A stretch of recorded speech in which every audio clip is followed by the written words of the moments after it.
Hola, buenas tardes. Muchísimas gracias a todas y a todos por estar aquí. Creo que estoy muy emocionada, además muy emocionada de contar con la presencia de Alicia Ríos y Fernando González, queridos colegas. Voy a dar la palabra primero a Fernando González. Él es investigador del Instituto de Investigaciones Sociales. Muchísimas gracias. Amable, muchas gracias por invitarme. El 68, el movimiento que triunfó en el futuro. El libro de Eugenia Alier presenta un amplio panorama casi exhaustivo del 68 mexicano, buscando dar cuenta de su singularidad dentro del conjunto de otros 68 que ocurrieron en el ancho mundo, pero sin renunciar a realizar ciertas comparaciones que lo ayuden a precisar más su objeto de estudio, que consiste, cito, en hacer un recuento de la historia de las memorias públicas del 68, de sus transformaciones y permanencias, lo cual la lleva a dar cuenta de los contextos en que aparecen dichas memorias y los momentos en los cuales estos adquieren un nuevo sentido, renunciando, como decía Foucault, a ver en estas resignificaciones o francas transformaciones la manifestación aparente de un origen secreto o de un recomienzo que reposaría sobre lo ya dicho. El conjunto, la autora analiza la superficie discursiva, es decir, el conjunto siempre finito, cito a Foucault, y actualmente limitado de las solas secuencias lingüísticas que han sido formuladas, partiendo de una interrogación: ¿por qué ha aparecido tal enunciado y no tal otro en su lugar? Ya que se trata de captar el enunciado en lo estricto y singular de su acontecimiento, determinar las condiciones de su existencia, fijar sus límites, establecer correlaciones con los demás enunciados, con lo que podría estar ligado, mostrar cuáles son las otras formas que excluye. En síntesis, el problema específico del discurso podría formularse así: ¿cuál es, pues, esta irregular existencia que sale a la luz en lo que se dice y no en cualquier parte? Pero Eugenia no solo se queda en los discursos escritos, libros, investigaciones, entrevistas y textos periodísticos, sino que analiza informes presidenciales y los debates en las cámaras y los partidos, además de que retoma algunas fotografías, películas y novelas. Esto le permite mostrar a lo largo del texto situaciones, actos y declaraciones que no están exentas de paradojas o auténticos desmentidas freudianas y francas negaciones.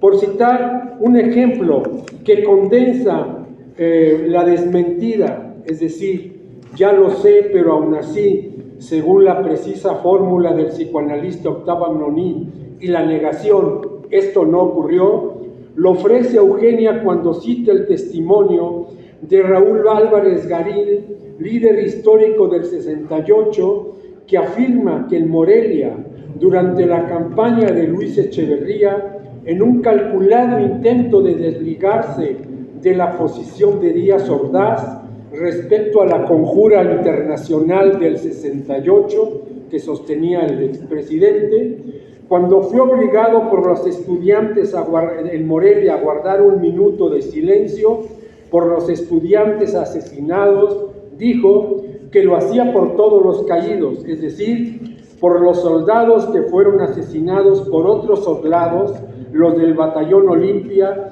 en esta escisión de las Fuerzas Armadas, provocada en parte por él y negada al mismo tiempo, pero asumida por Díaz Ordaz desde la teoría de la conjura, es decir, borrando a su vez al Batallón Olimpia y sustituyéndolo por el de un grupo de estudiantes conjurados y asesinos que desde las alturas del edificio Chihuahua dispararon contra los soldados y los propios estudiantes.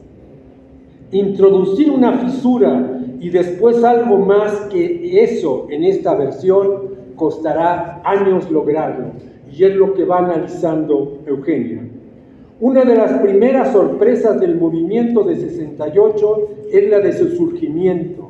Si bien no es el objeto central de la autora analizar lo sucedido, porque le trata de las transformaciones de la memoria del 68 en los 2 meses que aproximadamente duró el movimiento hasta ser reprimido ferozmente, ofrece ciertos datos que abren, como en todo acontecimiento que se respete, una serie de interrogaciones. Por ejemplo, ¿cómo es posible que de un pleito entre estudiantes de las vocacionales 2 y 5 del Instituto Politécnico Nacional, que se enfrentaron a estudiantes de la preparatoria Isaac Ochoterena, incorporado a la UNAM, haya desembocado en lo que terminó? Se sabe que gracias a la intervención violenta de la policía, los enfrentados terminaron uniéndose contra las policías y articulados sin previamente ponerse de acuerdo con los convocantes de una marcha juvenil por el 26 de julio en conmemoración de la Revolución Cubana, convocada por la Juventud Comunista, y que nuevamente fueron reprimidos por dirigirse al Zócalo. Es decir, que desde el segundo momento son las fuerzas del Estado las que terminan uniendo a jóvenes que en un primer momento peleaban entre ellos y en un tercer momento se unieron a los que ni siquiera 4 días antes los tenían en su radar. Estas irrupciones no previstas, estos comienzos sin pasado aparente, o al menos no al ya conocido, que producen una discontinuidad, aunque existan elementos previos de militancias en algunos de los actores, van a hacer eclosión de una manera inédita en el verano del 68 en el contexto de las futuras Olimpiadas. Variable esta que va a resultar muy amenazante para el gobierno priista si el movimiento naciente se continúa, y que por otra parte va a mostrar sin eufemismos no solo la incapacidad del presidente y de una parte de sus corifeos para escuchar las demandas de estos jóvenes, sino incluso para calibrar la novedad que se estaba armando. Sumergido el mandatario en la teoría de la conjura, solo atina a ordenar más represión, haciendo intervenir al ejército de diferentes maneras. Y por si faltara, el Comité Olímpico le señala que no puede haber ninguna complicación social o política en el país, sede de los Juegos, mínimo 10 días antes de celebrarse estos. El cruce de los tiempos y de la conjura termina hasta nuestros días. Tiene razón François Dos cuando escribe que, contrariamente a lo que se podría pensar, el acontecimiento no queda definitivamente clasificado en los archivos del pasado. Puede retornar como espectro, habitar la escena del presente e hipotecar el porvenir, suscitar angustia, temor o esperanza. En el caso mexicano, a diferencia de otros, no se trata propiamente de un retorno de lo suprimido, porque nunca lo fue. A este respecto, afirma Eugenia que en el caso mexicano, desde los años 70 hasta la actualidad, ha habido debates en torno al acontecimiento, no conociéndose un primer periodo de silencio, como sucedió en Francia en relación con el régimen de Vichy, y que más tarde el retorno de lo suprimido trajo consigo una obsesión memorial, dando por resultado una cuarta etapa. Ni tampoco, como se ha estudiado, dice, en Uruguay, Chile y Argentina, que luego de una primera fase con un debate memorial muy intenso, una segunda en donde el debate público desapareció, aunado a una tercera fase en el cual el retorno de lo suprimido ha sido tan fuerte que tal vez se fundió directamente con la obsesión memorial. La diferencia fundamental en el caso de México, cito, ha estribado en las dimensiones que las discusiones han conseguido en cada momento, alcanzando nuevos y distintos espacios de la arena política, de los periódicos, de los partidos y a las cámaras, y a finales de los 70 y en los 90 a la televisión y a los muros de algunas instituciones.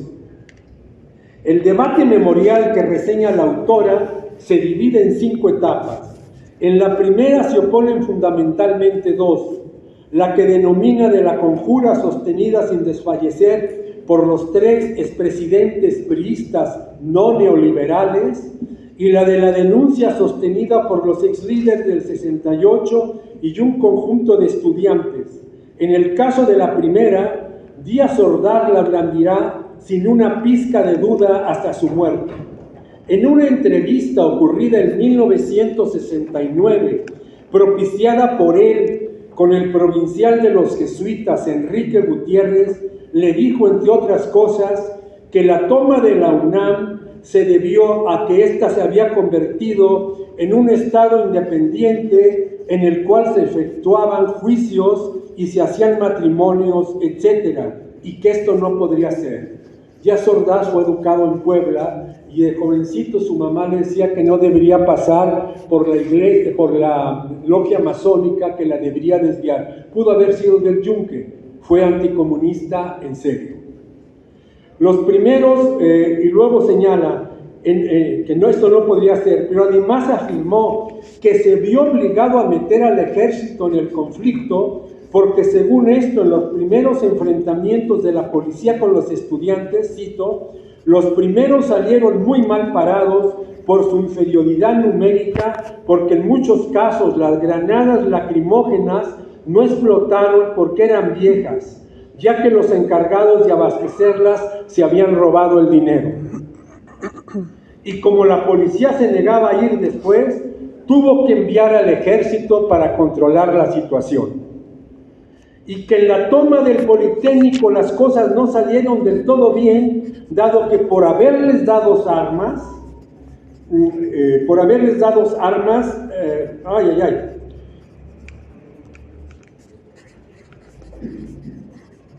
de fuego a la policía, costó mucho trabajo controlarlos en su sed de venganza y la situación fue con graves resultados sangrientos. El sacerdote jesuita Jacobo Blanco, pariente del presidente y que fungió como intermediario de dicho encuentro, le dijo a su sobrino Guillermo que le oyó directamente decir al presidente que México estaba en gran peligro porque había un complot internacional y que lo que pasó finalmente fue un mal menor. El presidente remató dicha reunión con los jesuitas, con el provincial y el viceprovincial, afirmando su gran estima por la disciplina. Y el ejemplo que ofreció fue el del ejército, del cual dijo que era un lugar, el único lugar en donde quedaba disciplina, y que el colegio militar era un oasis. Me imagino que en los tiempos actuales es ya un lago. Y en tanto Echeverría como López Portillo sostuvieron la memoria de la conjura con leves variantes. El primero, mientras predicaba la apertura democrática, implementó la desaparición y el aniquilamiento de guerrilleros, al mismo tiempo que ayudaba a salvar a los perseguidos por los regímenes dictatoriales del Cono Sur. Pronto la memoria de la denuncia comenzó a articularse con lo sucedido en la denominada Guerra Sucia. La reforma política de López Portillo fue el primer jalón para incluir una serie de actores semiclandestinos y para abrir las causas a los cauces a los partidos de oposición.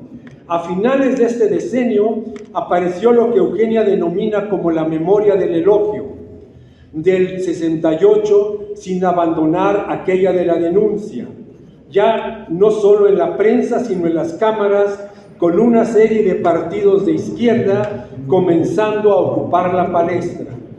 Añade la autora que a partir de 1985 la memoria del elogio se intensificó, ya que entre otras cosas surgieron varios sucesos naturales con repercusiones no naturales, como el terremoto del 85, el fraude del Chihuahua, del cual Porfirio Muñoz Ledo llegó a decir que se trató de un fraude patriótico, Además, el movimiento estudiantil del 86 en la UNAM y las elecciones del 88, con corriente democrática incluida, y el liderazgo de Cárdenas, que reconfiguró las izquierdas desde la disidencia priista.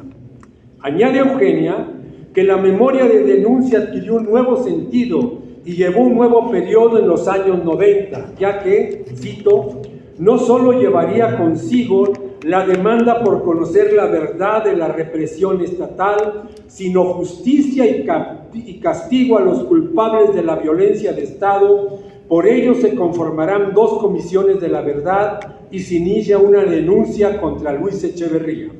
Finalmente, 2 cuestiones entre muchas posibles que deja pensando este libro erudito, imprescindible y matizado, que hace un recuento de las memorias del 68, y son las siguientes. La primera tiene que ver con lo que describe la autora como la 5ª fase de esta trayectoria memorial, aquella, cito, que oficializa e institucionaliza la memoria del 68. Pregunta: ¿qué efectos tiene o tendrá sobre la 4ª, aquella que no se conforma con buscar la verdad, sino exigir justicia y castigo a los culpables? Porque oficializar la memoria, de alguna manera, es tender a embalsamar al menor descuido. A su vez, en el contexto de la 4ª Comisión de la Verdad, que se instala en los tiempos de la 4T, ¿cómo incidirá en dicha comisión esta institucionalización memorial? Y de la otra, ¿qué presiones y limitaciones implicará para la comisión la exaltación en el régimen actual de los militares como pueblo uniformado y con un poder de acción cada vez más amplio en la vida pública? Para poder enfrentar esta comisión los crímenes del pasado perpetrados por actores específicos de esta instancia uniformada? La segunda pregunta se puede formular así: ¿qué puede implicar que el presidente actual, crítico discursivo del discurso del neoliberalismo, deje prosperar hasta cierto punto una comisión que intentará tocar ese periodo del priismo no neoliberal, pero contundentemente represivo, en el cual se formó el actual mandatario? ¿Acaso implicará una reconsideración de que no todo comenzó con De la Madrid y los neoliberales, como ha sido hasta ahora el discurso dominante?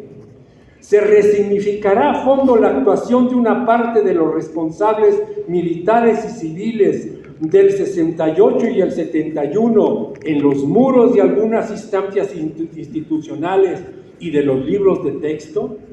Porque si bien, como reza el título del libro, el 68 que triunfó en el futuro, este continuará bifásico mientras no se nombre a estos y se les responsabilice de la violencia del Estado, y también mientras la continuación de la hemorragia ya casi naturalizada de asesinados por los narcos, feminicidios y las desapariciones continúe.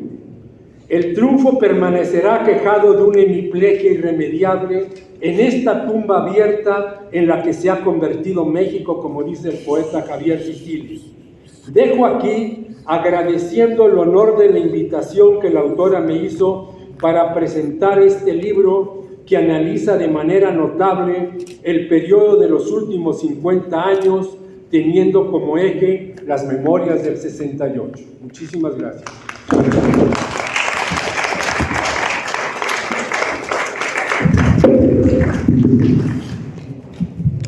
Muchas gracias, Fernando. Ahora doy la palabra a otra amiga y colega, mi querida Alicia de los Ríos.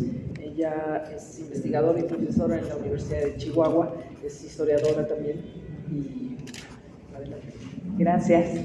Hola, buenas tardes a todas y a todos. Un placer estar aquí esta tarde. Agradecerte, Eugenia, no nada más la invitación, reiterar este agradecimiento que ya dijo Fernando, sino el trabajo que se ve volcado en este texto que hoy se presenta. Intentaré ser muy breve para que la autora hable sobre el texto, sobre su trabajo. Yo solamente quería decir, para quienes no la conozcan, a Eugenia, ella es investigadora del Instituto de Investigaciones Sociales de la UNAM y es una pionera en el campo de la historia del tiempo presente en el país. Somos muchas generaciones, ella fue mi maestra en la ENA, hoy me considero su amiga, pero evidentemente ha sido mi mentora en los estudios de memoria, ¿no? Y de historia del tiempo presente, porque para quienes la conocen es claro que ha sido una articuladora, no nada más de esfuerzos dentro de su casa de estudio, que es la UNAM, sino ha articulado muchas y muchos investigadores que estamos fuera.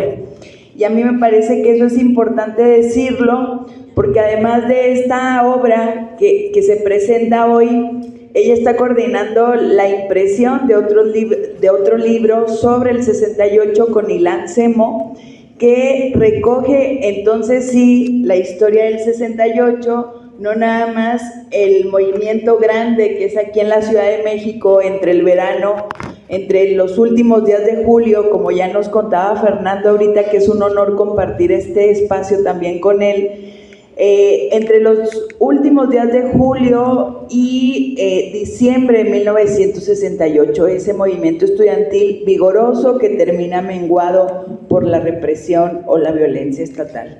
Entonces, esos esfuerzos nos hablan de una Eugenia que no nada más es una erudita en el caso, sino que también se pone frente a la historia, ¿no? Como una historiadora del tiempo presente, se coloca. Me gusta mucho esa imagen que cuentas al principio en la introducción, donde ella dice: mi objetivo no es hablar del 68, como ya lo mencionó Fernando también, sino de las memorias que se producen de manera posterior. Y ella se coloca frente a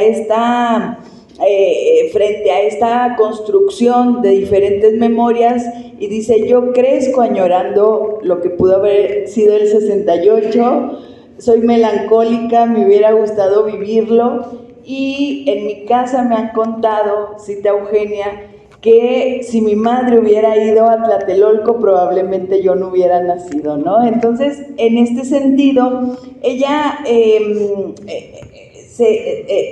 se presenta frente al lector como alguien que evidentemente es una admiradora e investigadora de esa década y las décadas posteriores.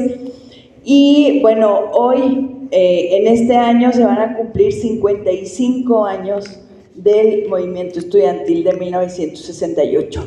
A mí me parece que la construcción, cómo va entretejiendo esta producción de memorias a partir del 68, evidentemente Eugenia no es complaciente con esas memorias del elogio, sino que va intentando debatir e intentando también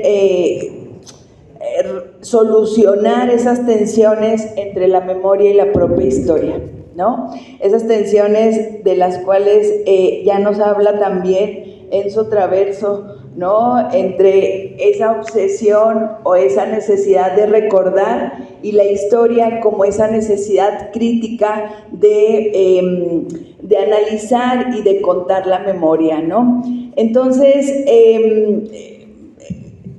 Eugenia, en este sentido es bien interesante las fuentes a las que acude, ¿no? Lamentablemente hoy no está Félix, no pudo llegar, pero acude a los testimonios, es alguien que se posiciona frente a los testimonios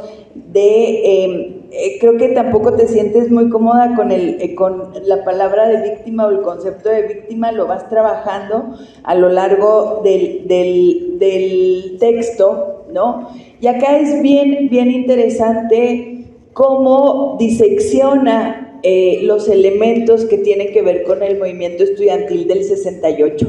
A partir de encuestas que ella retoma, va viendo que el movimiento estudiantil del 68 en realidad se queda un tanto atrás del recuerdo, que el recuerdo potencial en realidad se va configurando alrededor del 2 de octubre del 68, ¿no?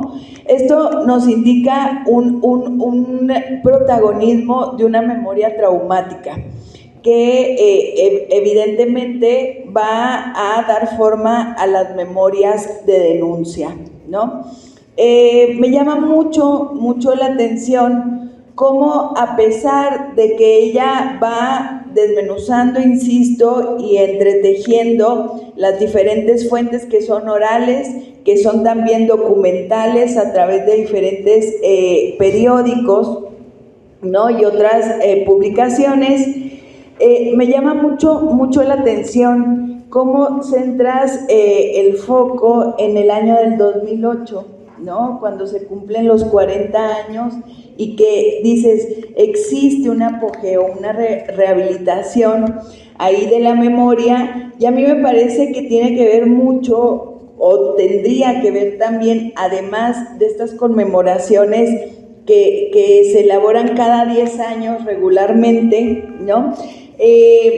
Acababa de pasar un informe y también una desafortunada desaparición de la Fiscalía Especial, ¿no?, para movimientos sociales y políticos del pasado, la cual retomaré para cerrar mi intervención.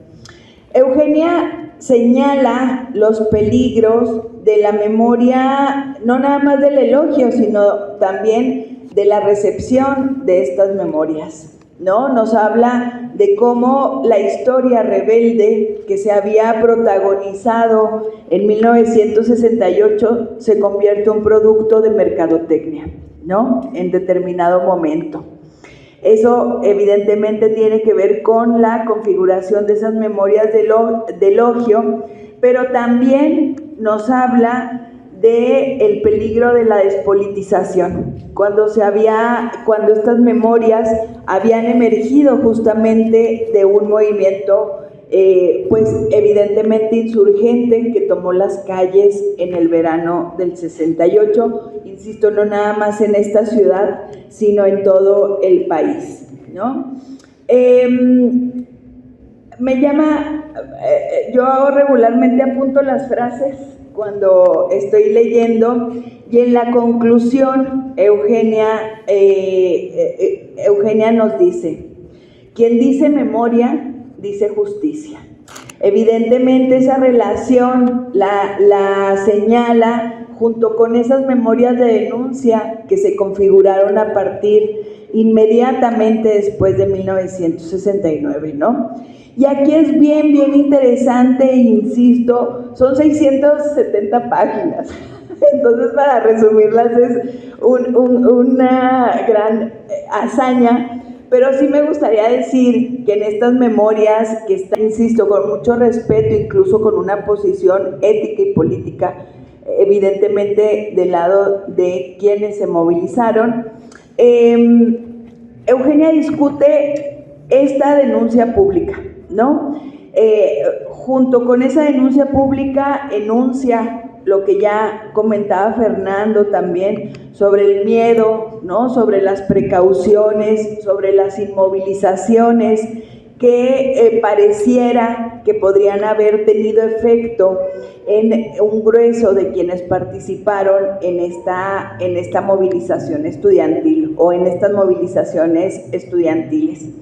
De este análisis que hace Eugenia, lo que me gustaría retomar es que no se siente cómoda y lo debate y lo confronta con este sentido que se le ha dado a las víctimas del 2 de octubre, justo en esta cruce entre la movilización social y la matanza de Tlatelolco, en la plaza de Tlatelolco.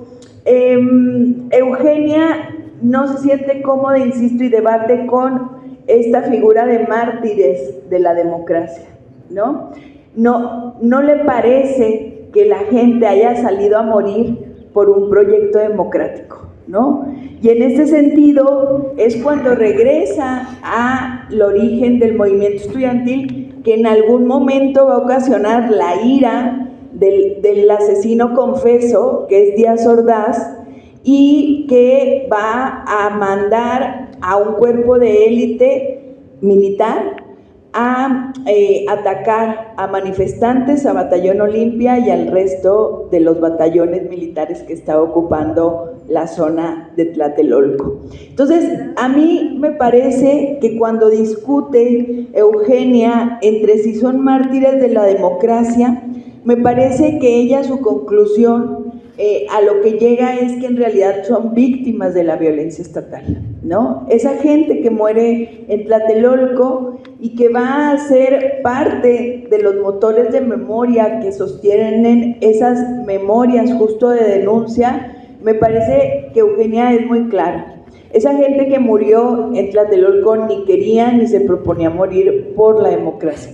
Entonces los hace históricos, ¿no? Esa lectura memorial que se da después con la oficialización del 68 y su incursión en la historia oficial y en las instituciones, ¿no? Como se puede ver en el propio M68 cuando se incluye al INE como una parte de los logros del 68, nos está mostrando Eugenia en este análisis súper fino que es una conclusión forzada, ¿no? Que es una conclusión que evidentemente tiene finalidades o usos más allá del análisis histórico crítico a las memorias que se pueden, que han surgido del 68 y especialmente de esa tarde del 2 de octubre de 1968 en Tlatelolco. Yo quisiera terminar esta intervención diciendo que creo que no podría haber alguien más adecuado, más ideal para ser una comisionada de la verdad en esta nueva comisión. Ya hablaba Fernando que eran 3, que fueron 3 sobre el 68 anteriormente, que es una comisión de los senadores en el 93, es la FEMOSC, ¿no? En el 2001, que empieza sus funciones en el 2002, y pues ahora tenemos una cuarta en la cuarta, ¿no? Muy buena relación que hiciste en ese sentido. Y en septiembre del 2021 se empezó a conformar, después de un proceso largo entre varios colectivos, comités, ¿no?, de familiares y de sobrevivientes, no nada más del 68, que ha sido también, es una de las líneas que sigues, cómo es que el 68 se junta con las comunidades de la guerra sucia, ¿no?, o de las llamadas guerra sucia, porque orgánicamente tienen que ver poco en ese sentido. Los proyectos eran diferentes. El pliego petitorio del 68 evidentemente estaba distanciado de una lucha radical como la que se retoma o se toma en 1970, ¿no?, en esa década. ¿Cómo es entonces que esa memoria pueda ser compartida?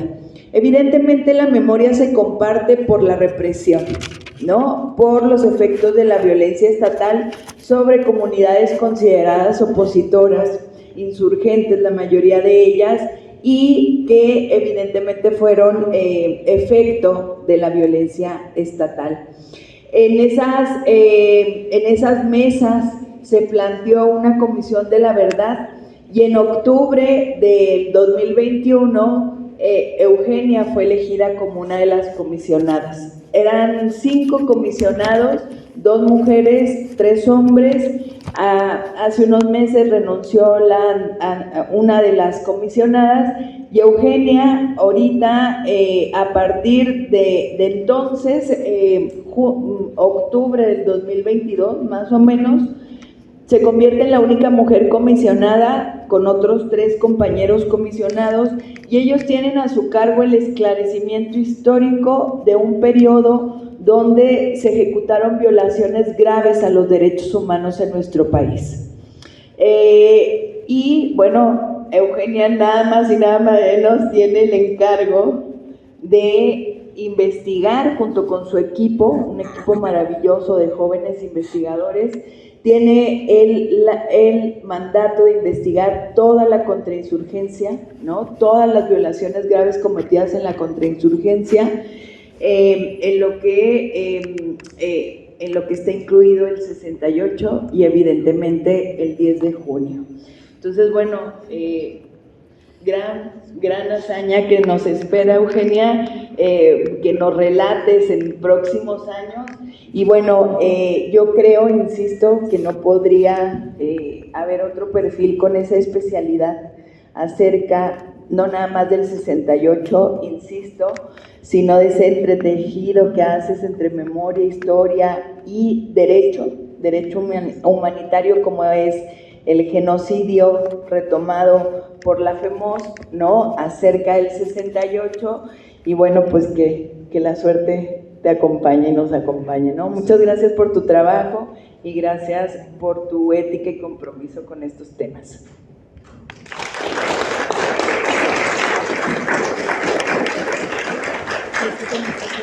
Muchas gracias, Alicia. Para mí es un placer, un honor estar con Alicia y con Fernando. Y bueno, ¿no?, con ellos, pues sí, también estoy haciendo justamente este camino en torno al esclarecimiento histórico. Tenemos un largo camino que hacer. Quisiera agradecer súper rápido, ¿no?, a la gente que me ha ayudado a que estos libros salgan, ¿no?, porque pues ya saben, los libros salen por el nombre de una persona, pero si no fuera por muchísimos más, no estaría aquí, ¿no? Por ejemplo, todos los que fueron entrevistados, ¿no?, quienes fueron actores también del 68, pero la gente del Instituto de Investigaciones Sociales, que es infatigable, Virginia del Departamento de Publicaciones, y Miriam, ¿no?, que te voy a decir, Miriam querida, ¿no?, incansable, energética, solidaria, siempre consiguiendo espacios para nosotros, para dar a conocer nuestro trabajo también. También está mi amiga Carmina, muchísimas gracias, y sobre todo está mi queridísimo hijo Alvar, que 11 años y ya he escuchado 150,000 veces hablar del 68, seguro que habla mejor que yo del 68. Eres mi corazón. Muchísimas gracias, Alvar, siempre. Esta es una investigación de muchísimos años. Se ha escrito tanto sobre el 68 que a veces uno sí se pregunta, ¿se puede decir algo más sobre el 68? Bueno, pues aunque no lo crean, sí, se puede, ¿no? El 68 es una suerte de mito hoy, ¿no? Pero esto, en realidad, aunque ustedes no lo crean, mi libro es sobre el 68, pero no habla sobre lo que ocurrió en 1968. No habla sobre los meses del verano del 68. En realidad habla sobre lo que se ha dicho y lo que se piensa sobre el 68 hoy y a lo largo de 50 años. Entonces, son las distintas memorias que del 68 existen en México. La mayoría, veo que la mayoría de los que estamos aquí no habíamos nacido en 68. Yo no había nacido, ¿no? Mi madre fue a Tlatelolco, no lo fue, si hubiera ido, capaz que no estaríamos aquí. Pero eso, ¿no? Sin embargo, tenemos memorias del 68. Y estas son las memorias que están reflejadas en este libro, ¿no? Por eso no hay que leer las 600 páginas, no se asusten, porque si no nadie lo va a querer comprar, ¿no? En realidad no, ¿no? Son pequeños capítulos, pequeñas fracciones sobre los distintos momentos que han acompañado el 68. Por ejemplo, ¿qué se decía del 68 con las guerrillas en los años 70? ¿Qué se dijo del 68 cuando Díaz Ordaz fue designado como embajador en España en 1977? ¿Qué se dijo del 68 en 1985, que a lo mejor algunos de nosotros sí vivimos? ¿Qué se dijo en 1986 en la huelga del CEU? ¿Qué se dijo en las elecciones de 1968, cuando se le consideró como el inicio de la lucha por la democracia? ¿Qué se dijo en el año 2000 con Vicente Fox? ¿O qué se dijo, por ejemplo, en 2001 con la FEMOS? ¿Qué se dijo en 2018? Que todos nosotros, todos aquí, incluido mi hijo de 11 años, vivimos y escuchamos, ¿no? Cuando se inauguró, por ejemplo, las letras de oro en la Cámara de Diputados. Entonces, este libro es sobre el 68, pero no habla sobre lo ocurrido en el 68, sino sobre todas esas memorias y todas esas cosas que hemos discutido 50 años después, ¿no?